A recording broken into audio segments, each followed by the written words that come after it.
Welcome to the slop farm. Enjoy the video. You start by preparing the thread and dye bath so color penetrates evenly.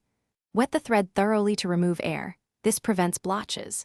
Mix dye with hot water following package ratio and add salt or soda ash if recommended for your fiber. These fixatives help dye bind.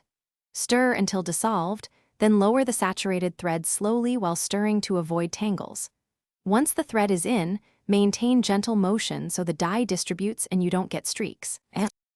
You now control temperature and timing because saturation determines final shade.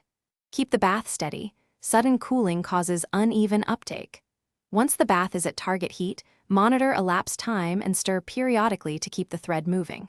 For deeper color, extend immersion with incremental tests. Pull a small sample and rinse to judge. If you need darker results, return the sample to the bath rather than increasing concentration abruptly. Make sure to document time and temperature for repeatability. You finish by fixing and drying the thread properly so color stays true. Rinse until water is clear, then wash gently to remove surface dye. This prevents crocking later.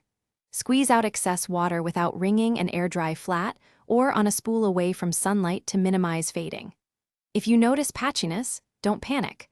Re-wet the thread and retouch with a small brush or rebath at lower concentration to even out tones. One key tip: always test a scrap before large. Thanks for watching. Consider subscribing if we helped you today.